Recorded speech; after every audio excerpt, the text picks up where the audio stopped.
not a drill. This is not a drill. General quarters. General quarters. All hands man your battle station.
Take lots quick.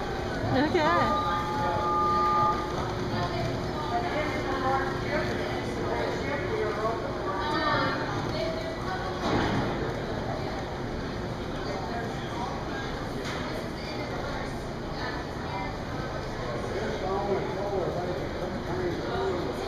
Yeah, but they would take your equipment from the Lord. You didn't want to be caught there. You see those yellow legs here? It's an elevator. We still use it. Lower down. Go down to the top there.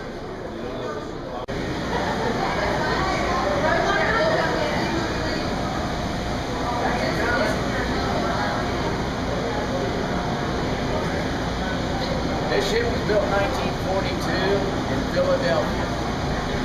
The Greeks owned it for 35 years up until the year 1999. That's why you see some of the Greek symbols on here. They built more in Evansville shipyard than any of the other shipyards. This just happens to be the home port center. They take a lot of hits from, during, I imagine, but I just wonder how big a hit did it take? I don't know. There's some holes in the top deck. You walk by, they've got them painted red. There's a couple. I saw it. Yeah, there's a couple in there.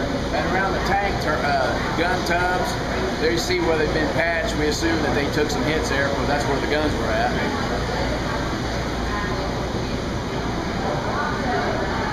One lady yesterday, I was pointing out.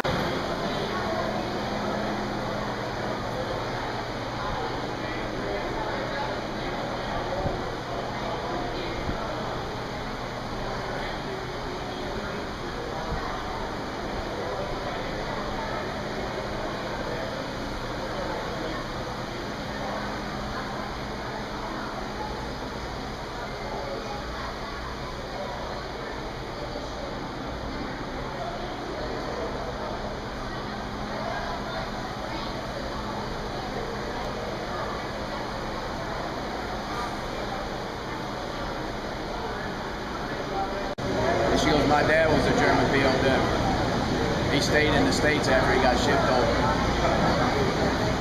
So I was kind of... And nest deck for the crew. The Greeks had this in their Navy for 35 years. They downsized this area. They added all the walls. They took half the tables out. They took all the bunks out. When we had it, the rows of bunks was 3 high. 45 to 50 men lived right here on the stern of the ship and down the starboard side. If you ever had anybody in your family on an LST, right on up through Vietnam, and they were enlisted men, this is where they lived, right here, and down the starboard side, because every one of them was exactly the same. Right below decks is all of our food storage. We have walk-in freezers and coolers. They could carry enough food down here to feed the crew for about 3 months.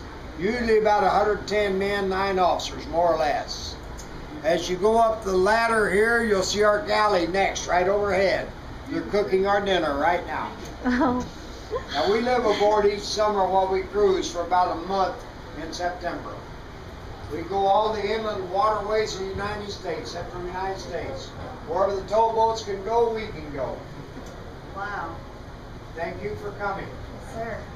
Now you people don't have to come to see us, we come to see you. We're one of the few memorials in the world that travels around and lets you look at us. Are you going back up to Knoxville or where's We're home? leaving here in the morning at 7 o'clock. If you want to see us leave, we're headed for Chattanooga.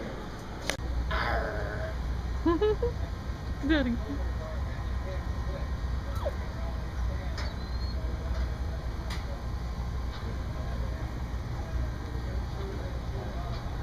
Up closer, we'll talk about the guns a little bit.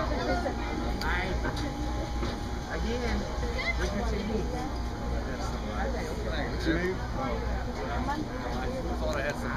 I had some beads I was going to get from the Vietnam veteran. That's no problem. Okay, this is a 40 millimeter gun if you want to step over and listen to us. It's 40 millimeter in diameter on the bullet or the projectile. That's why they call it 40 millimeters. Got 6 of these on the ship. We got a single over there and a single here and a twin. And the same thing forward. They're covered up, but they're the same exact thing. Okay, most of the singles on LSTs were manually operated. So that's what we will explain. You'd have a mount captain. He's got the headset on. He talks to the bridge. They give him the target, bearing, range, commence fire, cease fire, and so forth. The trainer sits here. He sits here and trains it left and right to get it on target. The pointer's on the other side. He points it up and down. Between the two of them, they get it on target. And he has a firing key, the pointer does, and he fires with his feet. He presses the pedal when he's on target and it starts shooting. The first loader stands in this little cage here. Of course, the ship is rocking and rolling, and the mount is rotating on this target going through the air. And he's got to have a steady hand to put the clips into the gun.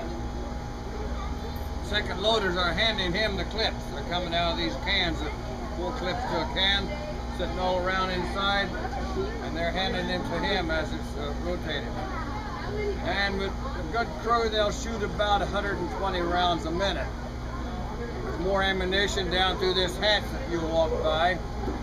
Down in the bottom of the ship in the magazine, hopefully protected from enemy gunfire. On the twin there, the barrels look a little bigger, but it's not a 3-inch, it's a 40 millimeter also. It has a water jacket around it. Circulate water to the tool. These will fire about 2 miles on a land target or 4 miles or so on an aerial target. Of course, these are anti-aircraft guns that are designed for aircraft. Any questions on anything? Where did this gun come from? Pardon? Where did this gun come from? These are Swedish designed Bofors guns. World War II, Chrysler made a lot of them, and they were built by different people, but they're Swedish design, probably in the 30s, I would say. Old design guns. Of course, we didn't have radar, so we don't lock on the radar. Okay, anything? We